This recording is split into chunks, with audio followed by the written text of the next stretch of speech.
Hello, my lovers out there. This is ARK representing an ARK9. Dear CS professional students, याद रखिएगा crisis management के अंदर last part. अब पहले एक बात इंपॉर्टेंट है जो क्लियर कर दो।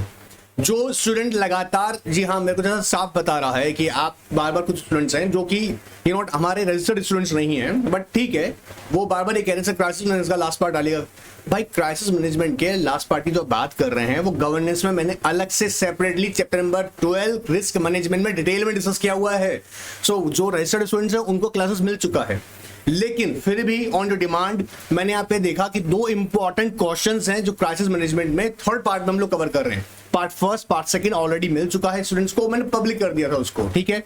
लेकिन अगर बाय चांस, क्योंकि लेटर ऑन अगर मान लीजिए स्टाफ ने उसे प्राइवेट कर दिया और किसी को ना मिला हो तो सेपरेटली हम मांग सकते हैं, हमको डेफिनेटली दे देंगे। Part first and part second जो बनाया था बहुत इंपॉर्टेंट है, क्वेश्चन का असल एरिया वहीं बैठा हुआ है। और अगर पार्ट थर्ड जो बढ़ाने वाला हूं, अगर क्वेश्चन बना तो आई एम 100% श्योर वो ERM से या फिर यहां से, जी हम बात करने वाले corporate governance risk management the role of board of director, यहां से बन सकता है। लेकिन मैं फिर क्लियर कर दूं स्टूडेंट्स को, गवर्नेंस के अंदर हम लोग ऑलरेडी डिस्कस कर चुके हैं भाई रिस्क मैनेजमेंट डिटेल में, लेकिन ऑन योर डिमांड ये क्लास एक सेपरेट आपके लिए रेडी की गई है। ऑलराइट, चलिए आइए फटाफट सीख लेते हैं। दो क्वेश्चन पक्का यहां से बन सकता है अगर बना तो, नहीं तो जो क्लास फर्स्ट में DNO एंड प्रोफेशनल लायबिलिटी के ऊपर डिटेल में डिस्कस किया हुआ है, क्वेश्चन वहीं से बनना चाहिए, बहुत चांसेस वहीं से बनने के हैं, ठीक है। अच्छा, अब देखो समझो, ध्यान सुन लो, हम बात करने वाले ERM क्या, एंटरप्राइज रिस्क मैनेजमेंट।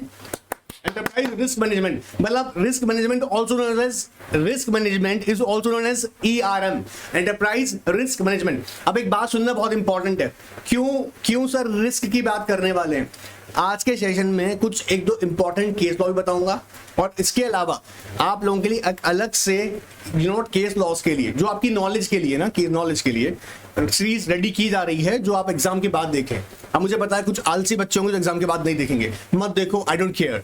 मैं उनके लिए बना रहा हूं जो कंसिस्टेंटली पढ़ रहे हैं और जिनको एक्चुअली ना अपना करियर में बहुत कुछ चाहिए, उनके लिए बन रही है वो। सो वो लोग जरूर देख लें। आइए सीखते हैं ERM क्या है। देखो, हर एक एंटरप्राइज के लिए ना इंपॉर्टेंट क्या है कि भाई वो अपने लिए ये तैयार रखे क्या कि भैया रिस्क कैसा भी हो सकता है। रिस्क फाइनेंशियल हो सकता है, रिस्क सेल से रिलेटेड हो सकता है, रिस्क इंफॉर्मेशन टेक्नोलॉजी से रिलेटेड हो सकता है, रिस्क ऑपरेशनल हो सकता है, रिस्क के कई सारे टाइप हो सकते हैं।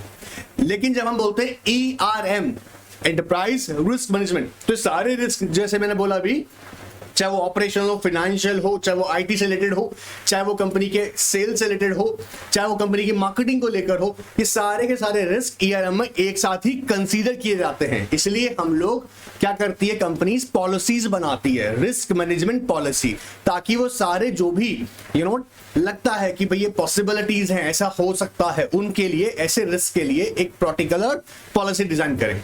उस डिजाइन करने के लिए कंपनी करती है रिस्क मैनेजमेंट पॉलिसी। क्या करती है, रिस्क मैनेजमेंट पॉलिसी। अब रिस्क मैनेजमेंट जो है उसी को हम क्या बोलते हैं, ERM, एंटरप्राइज रिस्क मैनेजमेंट। आओ सीख लो, पहले एक बार फटाफट से सीख लो, और कुछ नोट्स के फॉर्म में बनाए, कुछ आपको मॉड्यूल से समझाएंगे ताकि आपके लिए अच्छे से क्वेश्चन रेडी हो जाए। तो क्या क्या कर रहे हैं, ध्यान से देखो। रिस्क मैनेजमेंट, ध्यान से भाई यहां ध्यान दो।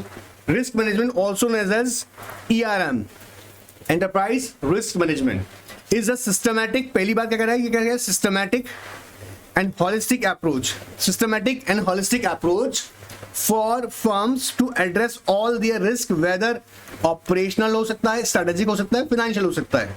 ध्यान से सुनो ना, बहुत इंपॉर्टेंट है। क्या कह रहे हैं, ERM है क्या चीज, कहते हैं सिस्टमैटिक एंड होलिस्टिक अप्रोच। भाई समझो, जब हम ERM बोल रहे हैं ना, तो किसी इंडिविजुअल रिस्क की तरफ फोकस नहीं है कि कंपनी सिर्फ और सिर्फ फाइनेंशियल रिस्क को ही कंसीडर करे, बाकी उसके स्ट्रेटेजिक या उसके ऑपरेशनल रिस्क को कंसीडर करे। जैसे फॉर एग्जांपल, ध्यान सुनो, कंपनी ने अज्यूम करते हैं एक बार के लिए, है ना, और याद रखना रिस्क मैनेजमेंट का डिटेल क्लास दिया हुआ है, इसलिए यहां पर कोशिश करूंगा कि और भी अच्छे एग्जांपल दे सकूं, मतलब क्लैरिटी के लिए, क्योंकि मैं दो ही टॉपिक कवर कर रहा हूं। समझो, एग्जांपल पे ध्यान देना, एग्जांपल से अच्छे समझ में आएगा। एग्जांपल समझो, मान लो एक ABC लिमिटेड है, ABC लिमिटेड कंपनी है। इस कंपनी ने लोन लिया बैंक से। कहां से, बैंक से लोन लिया इन्होंने, ठीक है सर। अब लोन जो लिया, मान लीजिएगा at the rate of, assume कर लेते हैं at the rate of 10% per annum interest पे भाई ये लोन लेकर आए हैं, ऑलराइट सर, इस लोन का इस्तेमाल जो वो करने वाले हैं अपने प्रोजेक्ट पे कर रहे हैं। प्रोजेक्ट मान लीजिए कुछ भी हो सकता है, XYZ कुछ भी हो सकता है, चाहे वो नई यूनिट सेटअप करने से रिलेटेड हो, हाँ, या नए आउटलेट्स खोलने से रिलेटेड हो, नया मशीनरी परचेज करने से रिलेटेड हो, कुछ भी हो सकता है। तो हम मान लेते हैं वो प्रोजेक्ट पे वो अपना पैसा लगा रहे हैं। अब ध्यान सुनना, प्रोजेक्ट में जब वो पैसे इन्वेस्ट कर रहे हैं जो कि उन्होंने लोन से लिया हुआ है, अब सबसे बड़ी जो चैलेंज कंपनी के सामने रहती है वो ये रहती है कि कंपनी के पास इतना कैश फ्लो जनरेट रहे कि ताकि वो बैंक से लिए हुए लोन की इंस्टॉलमेंट्स टाइमली पेमेंट करता रहे। ठीक है सर। अच्छा, अब ये अगर अज्यूम करते हैं डेटा, वो जो लोन है वो एक सिक्योर लोन है। कैसा है? सिक्योर लोन, सिक्योर लोन है, ध्यान समझना, ठीक है, सिक्योर लोन है। अब देखो रिस्क आपस में सब जुड़े हुए दिखाऊंगा कैसे। प्रोजेक्ट कैरी किया, चलो अच्छी बात, मार्केटिंग शुरू हुआ, प्रोडक्ट का सेल स्टार्ट हुआ, सेल अच्छा होगा तो भाई कैश आना जनरेट होगा, कैश जनरेट होगा तो अल्टीमेटली यार लोन का पैसा निकलेगा, प्रॉफिट बनाएंगे। अब ध्यान सुनते जाना। अब मैं एक बार यहाँ पे एग्जांपल दे रहा हूं आपको, ABC लिमिटेड। अब इसको आप मान लीजिएगा, इन्होंने कार बनाया, प्रोजेक्ट बनाया, कौन सा? कार का नाम है नैनो। क्या बनाई? कार का नाम है नैनो। ध्यान सुनना, नैनो मार्केट में आया, मार्केट में शुरू में जिसने बूम किया अच्छा वाला, लोगों ने खूब मतलब एडवांस बुकिंग चल रही थी, लेकिन बीच में ऐसे ऐसे इंसिडेंट्स होने लगे कि नैनो की सेल पिटने लगी। सर क्यों? क्योंकि मीडिया में खबर आने लगी कि भैया नैनो में दम नहीं है, नैनो की अगर गलती से एक्सीडेंट हो जाए, और कई सारे एग्जांपल्स ऐसे हुए थे कि अगर एक्सीडेंट हो जाए तो उसमें कुछ सेफ्टी फीचर्स नहीं है। कई जगह देखा गया कि नैनो में भैया आग लग गया। और जब ये सारी चीजें हो रही थी और मीडिया इन बातों को बता रहा था, तो जो कंपनी की मार्केटिंग टीम थी उसने कोई स्पेसिफिकली कोई एक्शन टाइमली नहीं लिया कि ताकि ऐसे चैलेंजेस को, ऐसी प्रॉब्लम्स को एड्रेस किया सके। ठीक है, बात समझ में आ रहा है? अब देखो शांत से सुनते जाना। मीडिया अपना कमेंट देता जा रहा था कि भैया नैनो अच्छा प्रोडक्ट नहीं है, सेफ्टी फीचर्स नहीं है, खड़ी गाड़ी में आग लग रहा है, या यू नो व्हाट, इसमें लोगों को एक तरफ से यहाँ से एक मेंटली है ना, ये भी बात सेट हो गया था, गरीब की कार। तो आपने अगर कार लेना भी चाह रहे हो, नैनो ले लिया, तो पहले आपको मान लिएगा कि आप गरीब जा रहा है। ये परसेप्शन था, थोड़ा रिसर्च करो, पढ़ोगे तो मिल जाएगा डिटेल सारा। अब अल्टीमेटली मार्केटिंग टीम को काम करना था। ये क्या था? रिस्क, कि मार्केटिंग टीम को लग रहा, देखना चाहिए था कि ऐसा हो रहा है, पर मार्केटिंग ने ध्यान नहीं दिया। अल्टीमेटली क्या हुआ? सेल पिटना स्टार्ट हुआ। सेल पिटा तो क्या होगा? कैश, जो कि आपका कैश जनरेट हो रहा था, वो कैश जनरेट होना रुक गया। कैश जनरेट होना रुका तो आपका प्रोजेक्ट जो था कि भैया हम लोग हर एक बंदे को नैनो तक पहुंचाएंगे और लोग ज्यादा सेल बढ़ाएंगे, वो प्रोजेक्ट भी आपका फ्लॉप होना स्टार्ट हुआ। फ्लॉप हुआ तो अल्टीमेटली जो लोन पे इंपैक्ट पड़ा, लोन पे जो आपका इंपैक्ट पड़ा मतलब आपका पैसा ब्लॉक हो गया, कैश फॉर्म में आ नहीं रहा है। ऑलराइट सर, अल्टीमेटली क्या होगा? जो आपकी सिक्योर्ड लोन्स हैं, क्योंकि अगर आपको लोन सिक्योर्ड है तो ऑफ कोर्स आपकी जो एसेट्स आपने कोलैटरल की होगी वो भी रिस्क जोन में चली गई, मतलब अंडरलाइन हो गई है भैया, पता नहीं कब आके बैंक उसको की कर दे, मतलब सेल कर दे। अब तुम ध्यान से अगर देखो यहां पर, क्या पर्टिकुलरली सिर्फ लोन लेना ही रिस्क था? नहीं ना, कितने सारी चीजें थी जो जुड़ी हुई थी। अगर इसमें तुमने ध्यान से देखा होगा, कंपनी के स्ट्रैटेजिक, कि कंपनी की स्ट्रैटेजी मतलब यहां पे क्या है, कंपनी की प्लानिंग क्या है, कंपनी की ऑपरेशन, कंपनी ऑपरेशन क्या करी थी, यहां पर प्रोजेक्ट कैरी करी थी, मैन्युफैक्चरिंग ऑफ नैनो। फिर कहां से पहुंचे हम लोग? अच्छा, क्योंकि यहां पर अगर मार्केटिंग टीम ध्यान से काम करती, मीडिया को रिस्पॉन्ड करती, फिर यहां पर जो प्रोडक्शन डिपार्टमेंट है, प्रोडक्शन डिपार्टमेंट अपने लिए ऑब्जर्व करता कि क्या इसमें बेटर इंप्रूवमेंट्स कर सकते हैं, ठीक है, गाड़ी के अंदर इंप्रूवमेंट्स हो सकते हैं, या कंपनी फाइनेंशियल प्लानिंग करके चलती कि भैया यू नो व्हाट, अगर ऐसी ट्रेजरी आ गई, कैश जनरेट नहीं हुआ तो उसका रिपेमेंट कैसे करेंगे। अब तुम ध्यान से अगर इस बात छोटी सी समझ लो कि रिस्क आपस में इंटरकनेक्टेड है, एक जगह से नहीं है। अगर हम बोलते हैं ना कि रिस्क की अगर बात करते हैं, तो हम बोल के रहे हैं यहाँ पर कि कंपनी का रिस्क कैसे आ गया। रुक जा भाई, एक मिनट, पता नहीं दे, जस्ट अ मिनट। हाँ, अब देखिएगा, हम देखें यहाँ पर कैसे आ गया। फाइनेंशियल रिस्क भी अराइज हो गया, फिर स्ट्रैटेजिक रिस्क भी अराइज हो गया, एंड ऑपरेशनल भी। यूजुअली देखा जाता है जब हम ERM की बात करते हैं, ERM enterprise risk management is also known as risk management, तो इसका फोकस तीनों तरह के रिस्क पे रहता है, क्योंकि हम यहाँ ऑल ओवर रिस्क का बात कर रहे हैं जो एक एंटरप्राइजेस के अंदर हो सकता है। उम्मीद कर रहा हूं एग्जांपल से बुद्धि में गया होगा बात, ठीक है। अब देखिएगा, अब ध्यान सुनिएगा। तो हमने क्या कहा, ERM क्या है? एक सिस्टमैटिक एंड एक हॉलिस्टिक अप्रोच है। क्या कह रहे हैं? सिस्टमैटिक एंड हॉलिस्टिक अप्रोच है for firms to address all the risk, firm to address all the risk, बोलो ना, firm to address all the risk, firm to address all the risk whether operational, strategic और financial. बोलो सब पे, whether operational, strategic and financial. देखो याद करना है अभी ना, देखते देखते याद करना है, बाद में याद थोड़ा करवाएंगे। ऐसा पढ़ना है कि अभी याद हो जाए ना, बाद में नहीं, बाद में तो सिर्फ एक बार देखना पड़ेगा। मेरे साथ बोल के याद कर लो, ठीक है। अच्छा, दूसरी बात क्या रखेंगे इसमें याद? ARM focuses on identifying the risk and developing and monitoring risk management system and reacting risk events when it occurs. ध्यान सुनना, ध्यान सुनना। अरे चल जा यार, तुम्हें क्या दिक्कत है? देखो ध्यान सुनना, क्या कह रहे हैं? ARM किसी से फोकस करेगा? Identifying the risk and developing and monitoring risk management system. अब अगर हम हमारे इस एग्जांपल में थोड़ी सी बुद्धि लगाएं कि अगर जब गाड़ी यहां पर नैनो बनाई जा रही थी और यहां पर हमने देखा कि अगर कोई एक ऐसा इंसिडेंट हुआ कि कार में आग लग गया, मार्केट में पता लगा कार में आग लग गया, ठीक है, ये खबर आई टीम के पास में, टीम ने इमीडिएट एक्शन ले लिया, मीडिया को रेस्पॉन्ड किया, हाँ मीडिया को रेस्पॉन्ड किया, या यू नो व्हाट, कई बार तो कंपनी ने इस बात को मेंटेन करने के लिए, जैसे याद होगा टाटा इंडिगो ने एक बार देखा था कि उसकी कंपनी के ना अलाइनमेंट्स में, उसकी कार के अलाइनमेंट्स में, इंडिगो में याद होगा आप लोगों को, अलाइनमेंट्स में इशू थे, तो उसने लगभग यू नो व्हाट, मुझे जितना याद है अप्रोक्सीमेटली लगभग 50,000 कार वापस मांगी थी मार्केट से, मतलब कि भैया हम इन अलाइनमेंट्स को ठीक करके वापस देंगे। तो ये क्या था? उसने टाइमली एक्शन ले लिया और जो रिस्क कंपनी को एक बहुत बुरी तरह से उसकी रेपुटेशन डिस्ट्रॉय कर देता, जैसे कि नैनो का हुआ, आप लोगों ने देखा होगा, ऐसा होने से बच गया। तो ARM फोकस किस पे करेगा? आइडेंटिफाई करेगा रिस्क को कि क्या रिस्क है, आपने टाइमली एक्शन लेना है फिर उसके लिए। तो कह रहे हैं identifying the risk, ARM focus on identifying the risk, developing and monitoring, develop करना और मॉनिटर करना किस चीज को? रिस्क मैनेजमेंट सिस्टम को, कि क्या हमारी कंपनी के अंदर risk management system properly established है, और क्या एक बार ही करना सफिशिएंट होगा? नहीं, टाइम टाइम देखना होगा। समझ में आ रहा है? And reacting risk events when it occurs, reacting, जैसे यहां पर रिस्क अराइज हो रहा था तो उसके लिए इमीडिएट एक्शन लेना था, किसको? पहले मार्केटिंग टीम को। बात पकड़ में आ रहा है? ये एक एग्जांपल दे रहा हूं ताकि से क्लैरिटी मिलती चल जाए। फिर पॉइंट नंबर 3 कहता है कि भैया कंपनीज एक्ट और लिस्टिंग गाइडलाइंस पहले से ही कहती आ रही है बार बार कि बोर्ड ऑफ डायरेक्टर्स का एक fundamental you know what function है कि कंपनी के अंदर रिस्क को मैनेज करें। देखो, companies act and listing guidelines, risk management practice one of the fundamental function of the board of director. जी हाँ, क्योंकि आप कोई भी डिसीजन कैजुअली नहीं ले सकते हैं, और कंपनी से कहता है कि जो डायरेक्टर्स हैं they should take decision with sound knowledge of the facts, कि आपको पूरी चीजें पता हो, जिससे उसके अकॉर्डिंग आप डिसीजन लें। सो कंपनीज एक्ट और लिस्टिंग गाइडलाइंस तो इस बात को पहले कह रहे हैं कि risk management practice one of the fundamental principle, one of the fundamental, मतलब fundamental function, not principle, fundamental function of the board of director. याद रहेगा? तो 3 बातें हमने पहले यहां से सीखी हैं। पहला समझ में आया होगा, उम्मीद कर रहा हूं। जिसको कष्ट हो तो एक स्क्रीनशॉट ले लो, स्क्रीनशॉट ले लोगे क्विकली याद रहेगा, अपना बाद में कॉपी में नोट कर लेना, या फिर एक बार याद कर लिया तो अपने मोबाइल में स्क्रीनशॉट अगर ले रखा है या डेस्कटॉप पे ले रखा है, इमीडिएटली देखा, रिकॉल करा और आगे चलिए अब देखते हैं। देखो, अब इसमें कुछ छोटी मोटी बातें और ऐड करवाते हैं।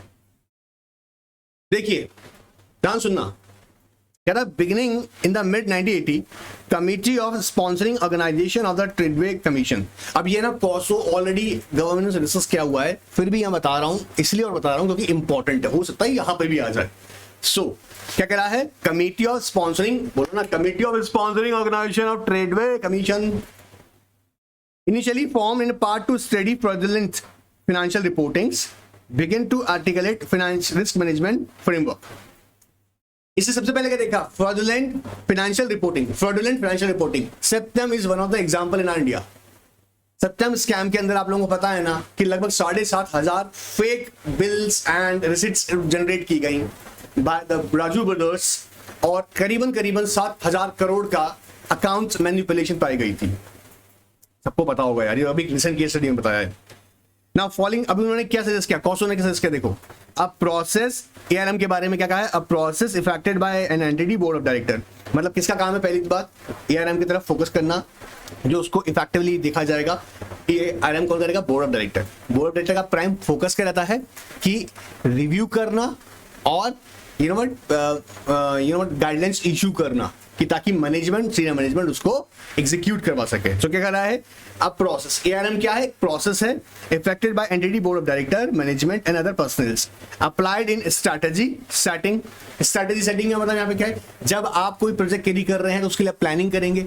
जैसे एज्यूम करो एक बार के लिए आप अभी पढ़ रहे हो, ठीक है, अब आप पढ़ रहे हो, आपको ये पता है कि मुझे क्या क्या बातों पर ज्यादा ध्यान देना चाहिए। क्यों? क्योंकि ये रिस्क है कि अगर क्वेश्चन एग्जाम में दूसरा भी आ गया तो क्या हो सकता है, तो उसके लिए क्या प्रिपेयर करेंगे। जैसे हम बार बार कहते हैं कि मॉड्यूल से पढ़िएगा, मॉड्यूल से क्वेश्चन सारे वहीं से आ रहे हैं, मैं यहां तक कि टिक मार्क भी करवा रहा हूं कि ये क्वेश्चन बनता है, और प्रोबेबली ये क्या है, हम अपने रिस्क को कहीं ना कहीं मैनेज कर रहे हैं कि हम प्रिपेयर इस तरह से करें अपने आप को। तो यहां पे क्या कह रहा है, ये कह रहा है a process effected by an entity board of director management other personnels, कब, well applied in a strategic setting, strategy setting across the enterprise, designed to identify the potential events that may affect the entity and manage risk to be within its risk appetite. Risk appetite, अब ध्यान सुनना, एक example से यहाँ पे वापस समझना। Risk appetite बार बार word आएगा, उसको अभी समझ लो। देखो इस एग्जांपल में तुमने ध्यान दिया कि एबीसी लिमिटेड ने अपनी गाड़ी नैनो बनाने के लिए बैंक से लोन उठाया था, ठीक है। ये प्रोजेक्ट कैरी करने के लिए ये रिस्क क्या ले रही थी, अगर सक्सेसफुल हो गए तो बहुत बढ़िया मजा आ जाएगा, और अगर सक्सेसफुल नहीं हुआ तो बहुत कुछ नुकसान होने वाला है। अब ध्यान से सुनना, रिस्क एपेटाइट का मतलब, सपोज करो कंपनी के पास में खुद की फंडिंग्स, ठीक है, नेट ओन फंड्स, कैसे बोलते हैं, नेट ओन फंड्स, इतना सफिशिएंट था कि अगर एक साल तक भी कंपनी को सेल नहीं मिलता है तब भी कंपनी, यू नो व्हाट, इसके पास फंड इतना है कि वो लोन्स की रिपेमेंट कर देगी। आपको प्रैक्टिकली एक चीज बताता हूं, ठीक है, मैं कहीं ऐसे प्रोजेक्ट्स मैंने कैरी किए हैं, देखे हैं। जनरली होता क्या है, लोन तो आज आपने ले लिया है, लेकिन प्रोजेक्ट जो है वो भी चल रहा है और उसकी एग्जैक्टली एग्जीक्यूशन होने में भी 1 साल लग जाएगा। जैसे प्लान सेटअप करना है ना, प्लान सेटअप करने के साथ साथ आपको रॉ मटेरियल चाहिए आपको अच्छा, प्लान सेटअप में अपना बहुत वक्त लगता है, एक ही दिन में नहीं हो गया, ठीक है। आपने देखा होगा यूजुअली क्या प्रैक्टिस होती है कि प्रोडक्ट, यूएस तो ऐसा ही करता है, यूएस में कॉमन कॉन्सेप्ट है, इंडिया भी करने लगा है कि प्रोडक्ट तो 1 साल बाद लॉन्च होगा, पहले उसकी एडवर्टीजमेंट स्टार्ट हो जाती है। तो अभी प्रोडक्ट से जो आप लॉन्च करेंगे, मैन्युफैक्चर करेंगे, लॉन्च करेंगे, उससे पैसा आएगा, वो बहुत अभी आगे का प्रोसेस है, 1 साल लगेगा उसमें, लेकिन अभी एडवर्टीजमेंट में बहुत खर्चा करना पड़ रहा है। तो उसके लिए मान लीजिए फंडिंग आपने डेट फंडिंग में अरेंज की हुई है, अब आपने जैसे फॉर एग्जांपल लोन ले रखा है, लोन की रिपेमेंट भी करेंगे, तो आपके पास नेट ओन फंड इतना है, नेट ओन फंड इतना है कि कंपनी को अगर अभी कोई कैश जनरेट नहीं हो रहा है उस पर्टिकुलर प्रोजेक्ट से, बट कंपनी पे ऑफ कर सकता है। तो कंपनी रिस्क एपेटाइट का मतलब यहां पर यह है कि कंपनी कितना रिस्क ले सकता है, इस बात को समझना बहुत जरूरी है। रिस्क को मैनेज करना है और फिर रिस्क एपेटाइट के अकॉर्डिंग रिस्क लेना है, याद रखिएगा इस बात को।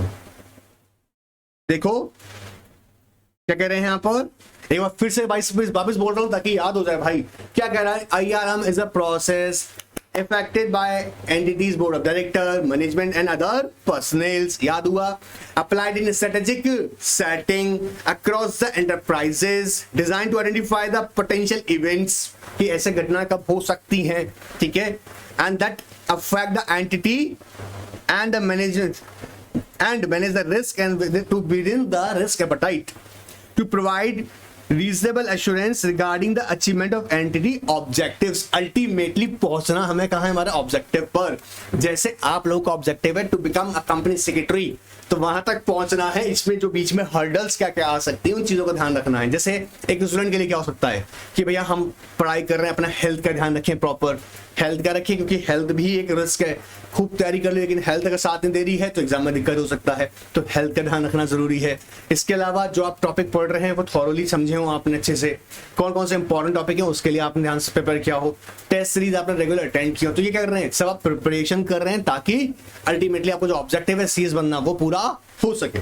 ऐसे ही कंपनी ने क्या डिसाइड किया था, भाई नैनो से हम बहुत बड़ा प्रोजेक्ट बनाएंगे, हाँ 2 लाख कार हम लोग एवरी ईयर सेल करेंगे। बट चलो खैर छोड़ो, COSO approach presents 8 interrelated components of ERM, interrelated, जैसे internal environment, setting objectives, event identification, risk assessment, risk response, control activities, information communication and finally monitoring.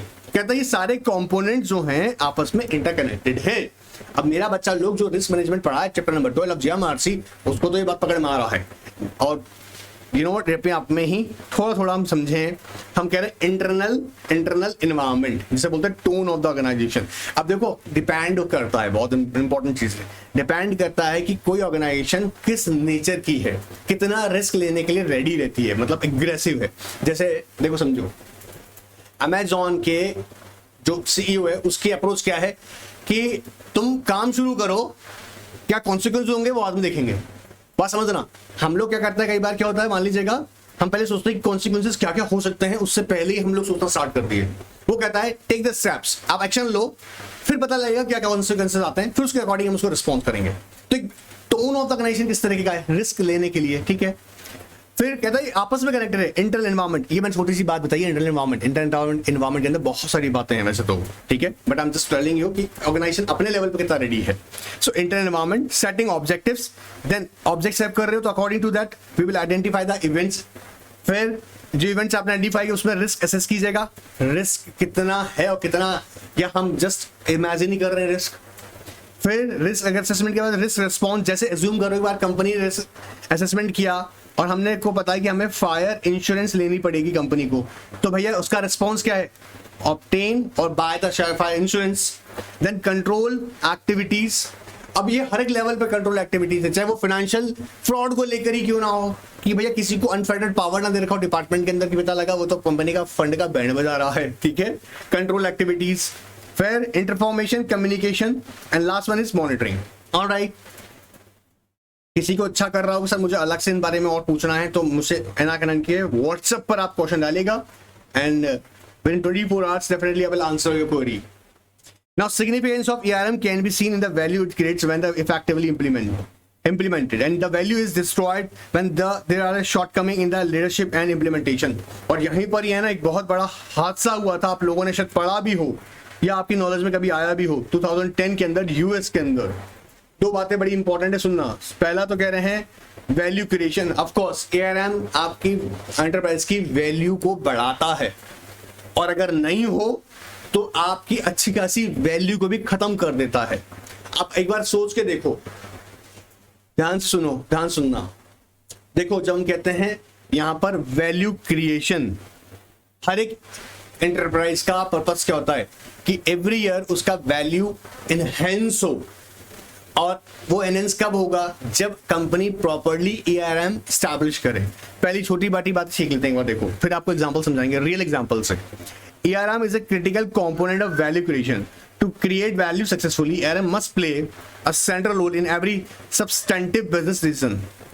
Effective ERM can enable a company to manage the potential future events। क्या कह रहा है, एक effective ERM होगा क्योंकि ये किस पे फोकस करेगा, आपके बोलो ऑपरेशनल है, आपकी स्ट्रैटेजिक है, आपके फाइनेंशियल रिस्क की तरफ, किस पे, और इसी को तीनों को तो खेल है पूरा एक एंटरप्राइज का, तीनों को तो खेल है, बोलो ऑपरेशनल, स्ट्रैटेजिक एंड फाइनेंशियल, तीन का तो खेल है खास। तो क्या कर रहा है भाई, उन्हीं को तो मैनेज करेगा कि अगर कई पोटेंशियल कोई ऐसे इवेंट्स, फ्यूचर इवेंट्स अराइज हो जाते हैं तो उसका कैसे आप रिस्पॉन्ड करेंगे। That create the uncertainty, respond to the uncertainty in a manner that reduces the likelihood of the downside surprises। downside surprises समझ में आ रहा है? जैसे अब देखो एक एग्जांपल समझो, ध्यान सुनना। इस केस में अगर तुमने ये केस मैंने इसलिए रखा था एग्जांपल तुम्हारे सामने, इससे तुम्हें क्लैरिटी मिल जाएगी कि अगर मार्केटिंग टीम होशियार है, अवेयर है, एक्टिव है, तो इमीडिएट मीडिया को रिस्पॉन्ड करती, तो ये इशू था नैनो का वो आगे नहीं बढ़ पाता। लोगों के लिए मार्केटिंग टीम और क्या कर सकती थी, एक नया एडवर्टीजमेंट क्रिएट कर सकती थी और इधर सलाह कर सकती थी, एडवाइस कर सकती थी प्रोडक्शन डिपार्टमेंट को कि भैया इसमें कुछ नए फीचर्स लेकर आए, ठीक है।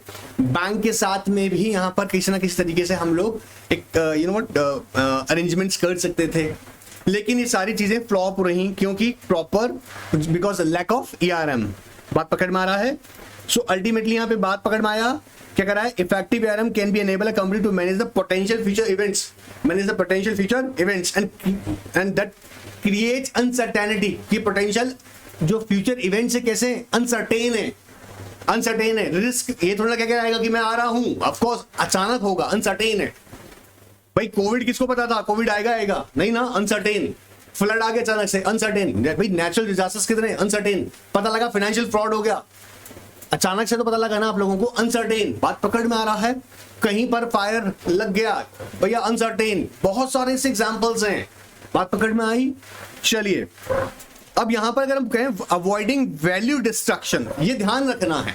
देखिए BP deep water oil spill, मैं इसको शॉर्ट में सुनाता हूं, ये अपने आप में ना एटलीस्ट एक 20 to 30 मिनट्स तक का केस स्टडी है, जिसे थॉरली समझना मजा आएगा। इसी के लिए मैं अलग से आप लोगों को क्लास दूंगा, और याद देखिएगा वो अपलोड की जाएगी, पब्लिक अपलोड की जाएगी, तो आप लोग उसे देख सकते हैं, ठीक है, उसको देखें जरूर। अब क्या, और बहुत रियल केस है, बहुत खतरनाक केस रहा है। देखो थोड़ा शॉर्ट में समझते हैं फटाफट से।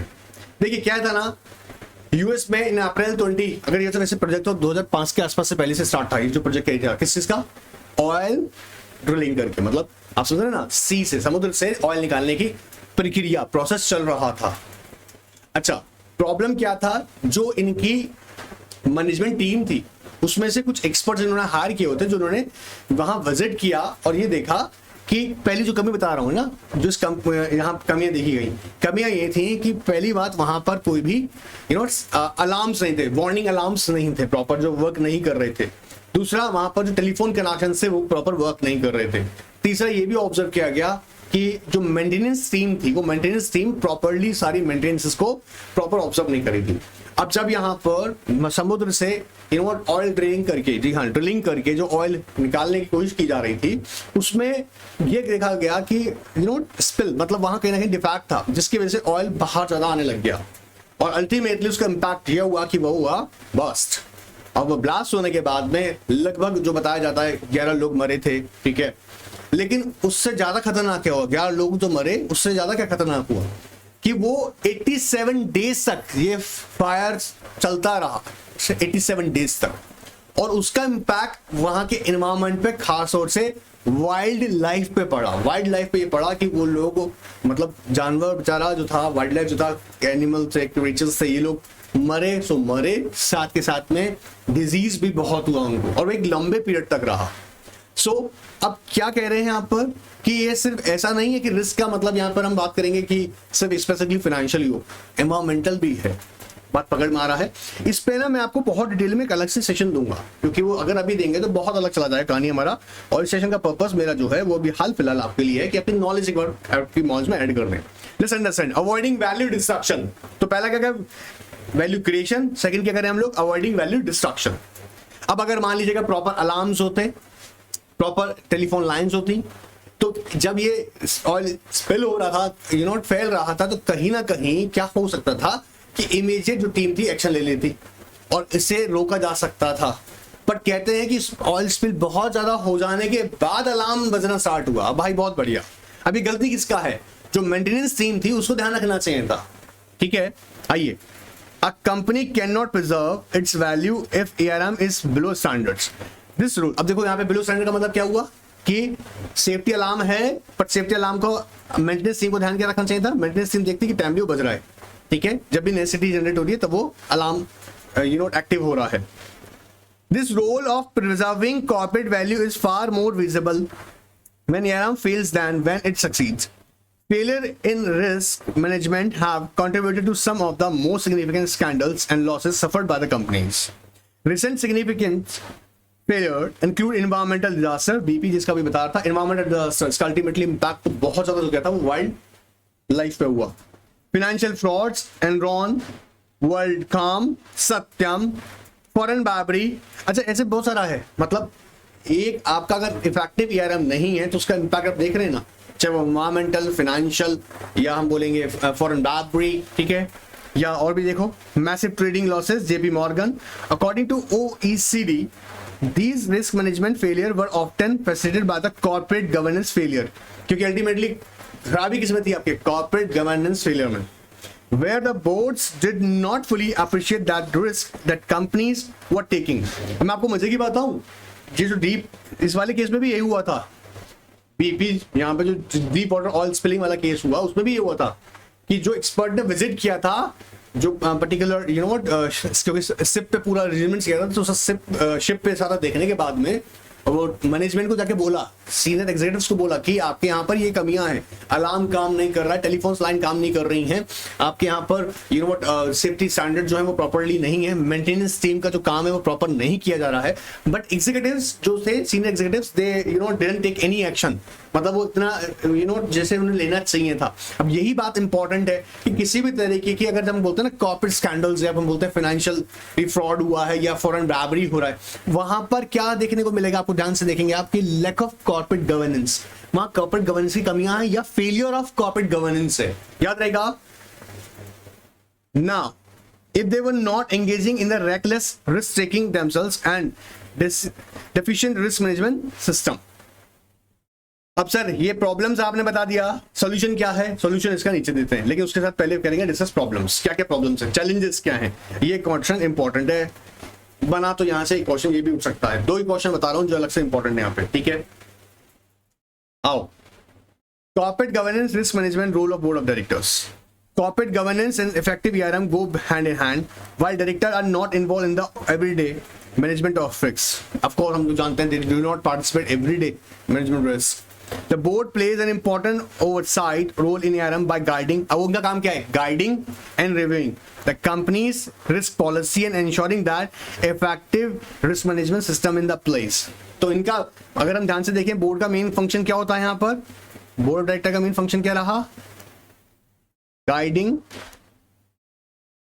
एंड रिव्यूइंग क्या?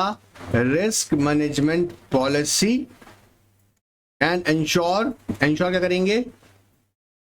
That effective enterprise risk management is in place। Mainly तो इनका फंक्शन ये डे टू डे थोड़ा ना रिस्क मैनेजमेंट में पार्टिसिपेट कर रहे हैं, बट अगर रिस्क अराइज हुआ तो उसके लिए हमने क्या तैयारी कर रखी हैं, उसके लिए यू नो व्हाट ये उसे रिव्यू करेंगे उस पॉलिसीज को और एग्जामिन करेंगे, गाइड करेंगे। Enhanced communication between the board and the business units that underlines the ERM can facilitate the board role in the board decision making and monitoring. Particularly since the onset of the global financial crisis in 2008, ERM has come to the forefront of board of discussion, recognizing that risk management failure can severely impact the board reputation, shareholder advisory group in some jurisdictions, such as US, include the risk oversight as a criteria for voting recommendation regarding the board members. Further, board members may also be subject to the liability for failure to monitor risk.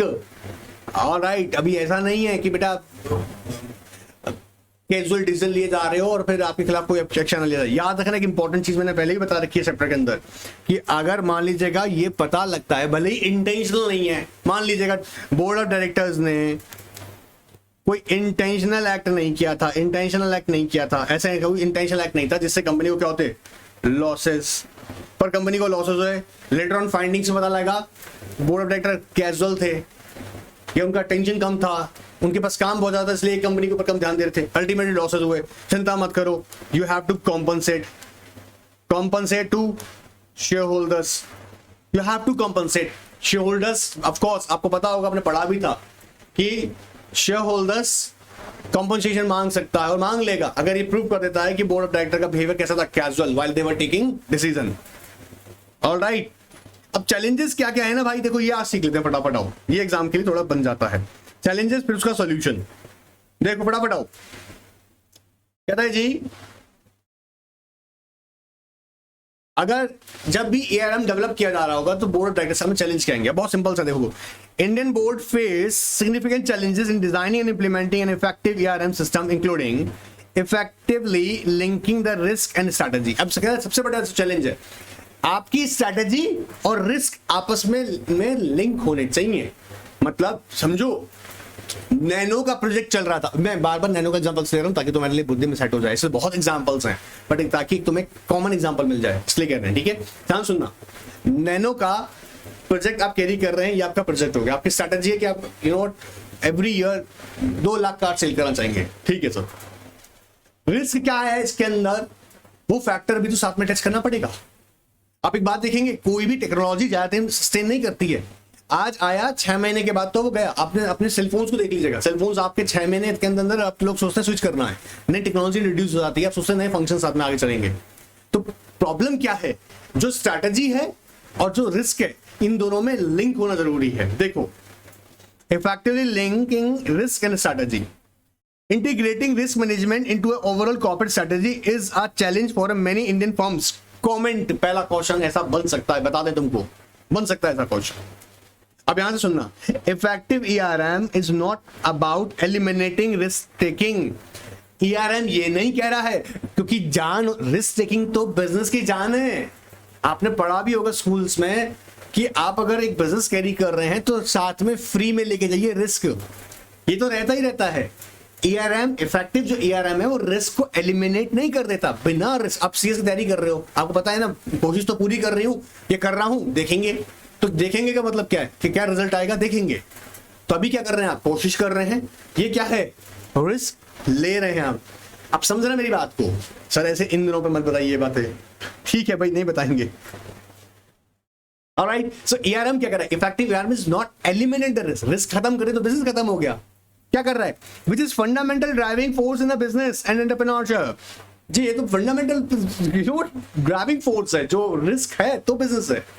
हम तो खूब बार समझे ना, higher the risk higher the return and lower the risk lower the return. जितना ज्यादा risk होगा उतना ज्यादा, अब रिस्क का मतलब ही थोड़ा कैलकुलेटिव रिस्क होना चाहिए ना, ऐसा भी नहीं कर कैजुअली आप रिस्क ले रहे हैं। In other words, taking appropriate risk need to be at the heart of the corporate strategy. Appropriate का मतलब calculative. For this happen, the board must understand and guide the company's appetite and ability to take risk. अब ये पता होना चाहिए risk appetite, कितना risk लिया जा सकता है। कंपनी के पास नेट ओन फंड इतना है कि अगर जब हम एक नया प्रोजेक्ट कैरी कर रहे हैं तो नया प्रोजेक्ट कैरी करने के लिए अगर लोन्स ले भी लिए हैं तो चिंता ना करो, नेट ओन फंड से हम डिस्चार्ज कर देंगे जब तक कि हमारा जो प्रोजेक्ट है ये हमें रिटर्न जनरेट नहीं कर देता। और ये नेट ओन फंड का मतलब यहां पर जो कहना चाह रहा हूं, कह रहा हूं रिस्क एपेटाइट, इतना रिस्क लिया जा सकता है। आपने ध्यान नहीं दिया कि जियो ने शुरू में, जी हाँ, रिलायंस जियो ने शुरू में फ्री फ्री फ्री ले जाओ कनेक्शन, फ्री फ्री, भैया बड़ा फ्री कर रहा था। आपने ध्यान नहीं दिया कि शुरू में जियो ने पता था कि हमारे पास इतना फंड्स है कि हम लोगों को फ्री में दे सकते हैं, भैया सर्वर पे इतना खर्चा करके आया है, फ्री में बांट रहा है, ऐसी इतनी दिलेरी? Of course not. क्या है वो कि ये उसे पता है कि इतना हम फ्री बांट सकते हैं, उसके बाद में जब हम लोगों को आदत डाल देंगे हमारे प्रोडक्ट की तो अल्टीमेटली फिर उन्हें खरीदना ही पड़ेगा, चाहे वो कितने का रिचार्ज हो, 300 का रिचार्ज हो, 500,000 रिचार्ज हो, वो आपको लेना ही पड़ेगा। बस पकड़ में आया? तो रिस्क एपेटाइट का मतलब कि इतना हम फ्री दे सकते हैं, याद रहेगा।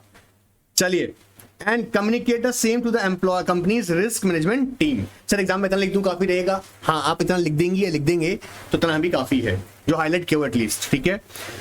Operationally what does trying to highlight it, मतलब लिखना जरूर है, मतलब तुम अगर रीड कर रहे हो तो हमेशा याद हो रहा होगा। Moreover, ERM program must be developed with the input from the various functions in the organization such as finance, sale and legal. Of course, कि फाइनेंस से जो इंफॉर्मेशन आ रहा है कि भैया कितना फाइनेंस अवेलेबल है हमारे पास, लीगल डिपार्टमेंट कह रहा है सर लाइसेंसिंग लेनी पड़ेगी, रिन्यू करवाना पड़ेगा, लाइसेंस अगर ले रखा है तो रिन्यू करवाना पड़ेगा, नहीं तो उठा के बंद कर देंगे।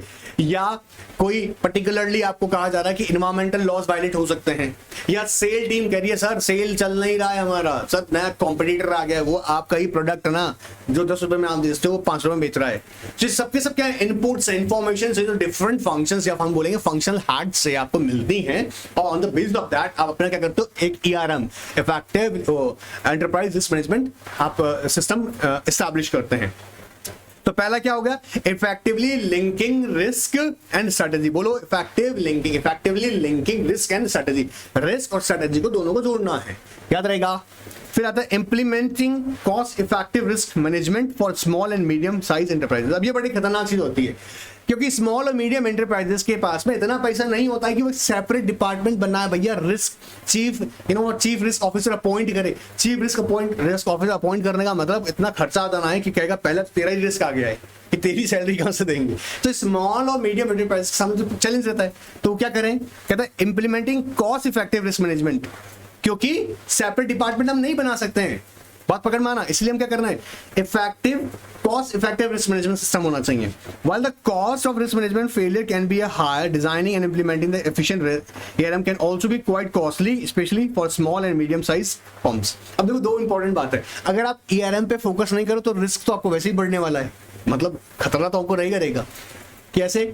आपकी कीमतें बढ़ जाएंगी ना। कीमत कैसे बढ़ जाएगी? कीमत का मतलब यहाँ पे कॉस्ट बढ़ जाएगी। समझो, फायर इंश्योरेंस नहीं लिया, जूम करो एक बार के लिए, फायर इंश्योरेंस नहीं लिया, बोला कौन देगा प्रीमियम, कौन भरेगा, पॉलिसी लेगा, अरे नुकसान होगा, अरे तो नहीं लिया तो क्या नुकसान होगा? अगर फायर लग गया तो नुकसान हुआ, ठीक है। अच्छा, ले लिया तो आपको प्रीमियम का रिस्क लग रहा है। अब इसमें कैलकुलेट करना है, प्रीमियम ज्यादा महंगा पड़ रहा है आपको या फायर से होने वाला नुकसान ज्यादा महंगा पड़ रहा है। लेकिन छोटी कंपनीज में प्रॉब्लम क्या है, अगर हम अलग से ही रिस्क मैनेजमेंट डिपार्टमेंट बनाएं तो उसका कॉस्ट बहुत ज्यादा आएगा।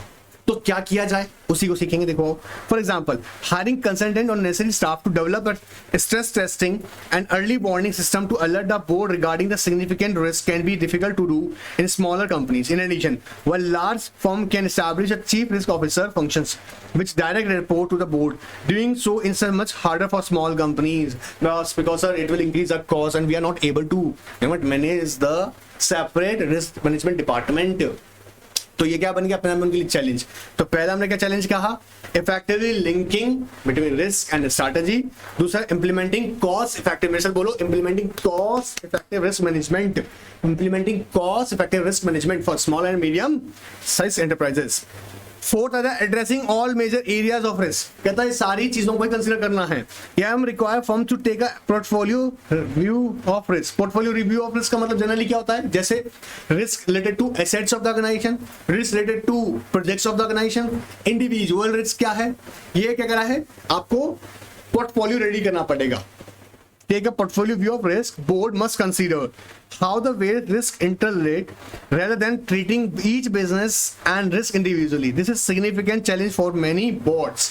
कि आपको सबको एक साथ ट्रीट करना है। जैसे हमने हमारे इस एग्जांपल में समझने की कोशिश करी थी कि यहाँ पर एक इशू नहीं है, कई सारे इश्यूज थे कि बैंक से लोन भी ले रखा है, ठीक है, प्रोजेक्ट कैरी कर रहे हैं, कैश जनरेट कम हो रहा है या हो सकता है, मार्केटिंग टीम सही टाइम पे एक्शन नहीं लिया, सेल कम हो रही है। तो सबके सब क्या है यहाँ पर रिस्क आपस में आपको क्या करना होंगे, अरे आजा भाई, एड्रेस करने होंगे ऑल रिस्क, ठीक है। So addressing all major risk area of risk. फिर आता है मिटिगेटिंग न्यू रिस्क। अब कोई नया रिस्क, जैसे एग्जांपल बड़े अच्छे दे रखे हैं यहाँ पर, देखो कि कुछ प्रोबेबल है, आपको लगता है कि ये नया रिस्क है, जैसे अभी कोविड-19 एक नया तरह का रिस्क था, आपके सामने आपने देखा होगा बिजनेसेस ने, तो कुछ बिजनेसेस ने अपना प्लेटफॉर्म ऑनलाइन शिफ्ट कर दिया, ठीक है। सो वो कहीं ना कहीं क्या है, मिटिगेटिंग न्यू रिस्क। ये एक प्रॉब्लम होता है। प्रॉब्लम क्यों होता है, क्योंकि आपको पता नहीं होता।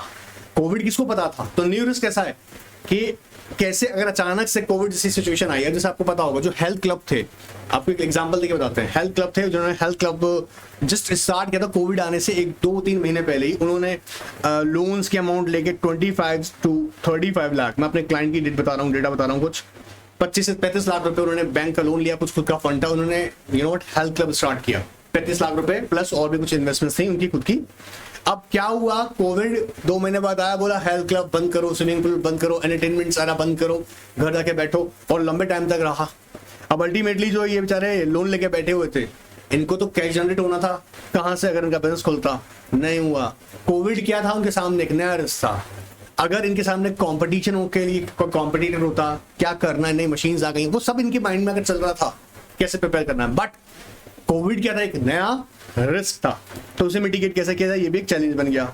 Let's understand it. In India, many complex areas of risk have emerged in the last decade, and so it has made a risk management particularly challenging. For example, some traditional risk areas are like political instability. अभी देखने को मिल रही है आजकल. Alright, strikes and unrest appear to have subsided with while others and information and the cyber security as well as the terrorism and insurgencies. ये सब के सब क्या हैं? ऐसे रिस्क हैं जो कब हो जाएंगे पता नहीं है। मतलब देखो यहाँ पे एग्जांपल देखते हैं। देखो कहता है according to 2015 survey, top 5 risk for Indian firms include. अभी आपको ध्यान रखने चाहिए, करप्शन, ब्राबरी, कॉर्पोरेट फ्रॉड्स, अच्छे से पता है, चाहे वो पुराने टाइम से 2015 की बात करें तो अलग ही कहानी चली है। फिर कह रहे हैं information and cyber security, terrorism and insurgencies. Insurgency समझते हैं ना, कई बार नहीं होता अपने विद इन द कंट्री ही कुछ बागी लोग खड़े हो जाते हैं, बगावत करना स्टार्ट कर देते हैं, ठीक है भाई। मैं किसी बागी से पंगा नहीं ले रहा हूँ, मैं बता रहा हूँ सिर्फ, ठीक है। या बिजनेस एम्बिगस समझते हैं, जैसे कंपनी के आईपीआर हैं, है ना, या कंपनी की कोई प्रोप्राइटरी इंफॉर्मेशन हैं, या कंपनी के बिजनेस सीक्रेट्स हैं, उसे ही क्या करता है, कंपनी का ही लोग सीक्रेटली किसी दूसरे बिजनेसमैन को या दूसरी कॉम्पिटिटर को सेल कर देता है। Alright, crime. ऑलराइट, सो ये कुछ हमने देखा यहाँ पे चैलेंजेस हैं। अब इन चैलेंजेस को डील करना है तो क्या करें जाएगा, आइए समझते हैं इन चैलेंजेस को हम डील करते हैं। Enhancing the board risk management role, भैया इनका रोल बढ़ाना जरूरी है, और रोल कैसे बढ़ेगा आप सीखते हैं। देखो कहता है there are important steps that board need to take as enhance the risk management system of a firm and the board own role in risk oversight. ACOSO 2009 enterprise risk management release recommendation that the board member must. अब 4 point याद कर ले मेरा बच्चा, काम बन जाएगा। आ जाओ देखो, understand the company risk philosophy and conquer with its risk appetite. Company risk philosophy, company कितना रेडी रहता है ना रिस्क लेने के लिए। अब सर कैसे पता लगा रिस्क लेने के लिए, बट डिपेंड्स ऑन किस तरह की फील्ड में आप काम कर रहे हो। जैसे आप अगर टेक्नोलॉजी वाली कंपनी में हो, है ना, इंफॉर्मेशन टेक्नोलॉजी की बात करें या स्पेसिफिक टेक्नोलॉजी की बात करें, तो जैसे एज्यूम कर रहे थे एक बार के लिए, मान लो सेलफोन मैन्युफैक्चरिंग कंपनीज, अभी इन्हें पता है कि कंपटीशन खतरनाक रहेगा हमेशा, क्या इसमें नए नए सॉफ्टवेयर लाने हैं, नए टेक्नोलॉजी इंट्रोड्यूस करनी है, प्राइजेस कम करके चलना है, तो ये क्या हो गया, उसके लिए टाइम वो रिस्क लेना पड़ेगा। रिस्क फिलॉसफी क्या कंपनी की कि हमको रिस्क लेना पड़ेगा, लेकिन रिस्क के साथ साथ क्या करेंगे, वो कह रहा है conquer with its risk appetite, पर रिस्क कितना ले सकते हैं। सो कह रहा है understand the company risk philosophy and conquer with its risk appetite. पहला पॉइंट याद हुआ। फिर कहता है बोर्ड को क्या ध्यान रखना चाहिए, review the company risk portfolio against that appetite. अब रिस्क पोर्टफोलियो जैसे मैंने आप एग्जांपल लिखे हुए आपके लिए, एसेट्स, कंपनी के एसेट्स है, प्रोजेक्ट है, या इंडिविजुअली अगर हम देखें तो यहां पर ध्यान समझना क्या कह रहा है, review the company risk portfolio against that risk apatite, कि मान लीजिएगा कंपनी के एसेट्स को ही कंसीडर करें, ठीक है। जैसे थेफ्ट को लेके इशू रहता है कि चोरी होने का डर है जी, चोरी होने का डर क्यों है, क्योंकि लेस कंट्रोल है कंपनी में, तो इस बात का ध्यान रखना है। बात पकड़ में आया। Know the extent to which the management has established effective risk management. Alright, ये जरूरी है कि कितना मोड को पता है। Know the extent to the which management has established effective risk management, alright, and be appraised of the most significant risk and whether the management is responding appropriately. 4 बातें सिंपल सी याद रखनी है। पहला क्या करा है, अच्छा वैसे है ना, मैं आपको रियलिटी बताऊं, प्रैक्टिकली जब करते हैं ना एग्जीक्यूट, तब कहानी कुछ और होती है। इतना मैंने कहा ना 4 बातें बस याद रखनी, बस नहीं होता ये, बट एग्जाम के लिए तो बस करना पड़ेगा, लिखना पड़ेगा। So understand the companies philosophy, risk philosophy and conquer with its risk appetite. फिर जब हम यहाँ पे देखेंगे कि हमें पता लग गया, तो रिव्यू करेंगे क्या, company risk portfolio against that risk appetite and know the extent to which the management के लिए क्या करें, establish effective ERM, effective management, क्योंकि पता होना चाहिए बोर्ड ने गाइडिंग कर दिया, रिव्यू कर लिया रिस्क मैनेजमेंट पॉलिसी, अब पर मैनेजमेंट एग्जीक्यूट तो करवा भाई। अब एग्जीक्यूट नहीं करवा रहा तो कैसे, तो एग्जीक्यूशन पे ध्यान रखिए कि जो डायरेक्टर्स ध्यान रखिए कि मैनेजमेंट इसको प्रॉपर्ली एग्जीक्यूट कर रहा है। And be appraise of the most significant risk, और अगर है जैसे कहा कि मोस्ट सिग्निफिकेंट रिस्क है, उसे टाइमली क्या किया जाए, अप्रेज किया जाए। Whether management is responding appropriately. Now अब देखो, to accomplish all these, certain review mechanisms are necessary on the part of the board, which have been detailed in course of the 2010 progress report. Board must review, क्या क्या करना है, और फटाफट देखो, company procedure for identifying when the risk arises and the action to be taken, material risk arises। 2 बातें, board का क्या कह रहा है, कंपनी में प्रोसीजर क्या होना चाहिए, identifying when the risk arises, identifying, पहले तो ये पता होना चाहिए कि रिस्क आपके लिए वो रिस्क है भी या नहीं, रिस्क है या फिर वो अपॉर्चुनिटी, बात समझ में आ रहा है। And the action to be taken if material risk arises, quality and type of risk related to information provided to the board, ये बहुत जरूरी है क्योंकि बोर्ड्स को देखो, समझो कोई फाइनेंशियल डिसीजन लिया जा रहा है और फाइनेंशियल जो स्टेटमेंट्स हैं वो ही मैनिपुलेट किए हुए हैं, तो बोर्ड तो ये मान के चल रहा है कि कंपनी के पास सफिशिएंट एसेट्स है, कंपनी के पास सफिशिएंट फंड्स हैं, पर अंदर तो सब कुछ खोखला मचा हुआ है, फिक्स्ड एसेट्स हैं। तो भैया ये जो इंफॉर्मेशन है बोर्ड्स के पास में कैसे आनी चाहिए, quality and type of risk related information provided to the board. तो इंफॉर्मेशन कैसे होनी चाहिए, एक्यूरेट हो, है ना, management implementation of company risk policies and procedure, management क्या करेगा, इंप्लीमेंट करेगा, मतलब एग्जीक्यूट करेगा company risk policies and procedure, their communication across the firm, क्योंकि सबको पता होना चाहिए ना रे। Company risk management functions report from the internal and external experts such as auditor, legal counsel, analysts to ensure that the appropriate risks are being considered. Whether the board members primarily tasked with the risk oversight and necessary experience and knowledge, expertise to oversee the company risk management matters and director risk education are necessary. अच्छा, director का role हमेशा देखना भी होता है क्या है, एक अच्छा डायरेक्टर का मतलब क्या है, जो कॉन्टिन्यूस अपने एजुकेशन, अपने स्किल्स, अपने प्रोफेशन में डेवलपमेंट करता रहेगा by learnings. Now, the qualification and the background of the risk management personnel and policies applicable to risk management personnel to assess whether they are appropriate in their positions and giving the consideration to the company's size and the scope of the operations. ये बहुत जरूरी है. ये देखा जाए कि जो आपने रिस्क मैनेजमेंट टीम आपकी अपने अपॉइंट की हुई है वो इफेक्टिव है, उनकी क्वालिफिकेशन, उनका एक्सपीरियंस, वो एक्सपर्टाइज है, वो चीजें देखी जाए. और according to size and operation of the company बड़ा इंपॉर्टेंट है. आप ऐसा भी ना कर लें स्मॉलर साइज कंपनी है और रिस्क मैनेजमेंट डिपार्टमेंट बना दिया तो उसका कॉस्ट ही आपके ऊपर भारी पड़ रहा है. ठीक है, अब यहाँ पर कुछ सजेशंस देखो, कुमार मंगलम बिरला जो कमेटी बनी थी उन्होंने भी दिए थे, मैं उसका की फोकस ला रहा हूँ आपका. Some of the common risk management problems in relation to the corporate governance that appear in the many financial institutions before during the crisis according to OECD was because. ये एग्जाम के लिए अलग से question बन सकती है. देखो समझो, एक क्वेश्चन यहाँ से अलग से बन सकता है, ये एक आपके लिए यहाँ से सजेशंस मांग सकता है, ये अलग बनेगा.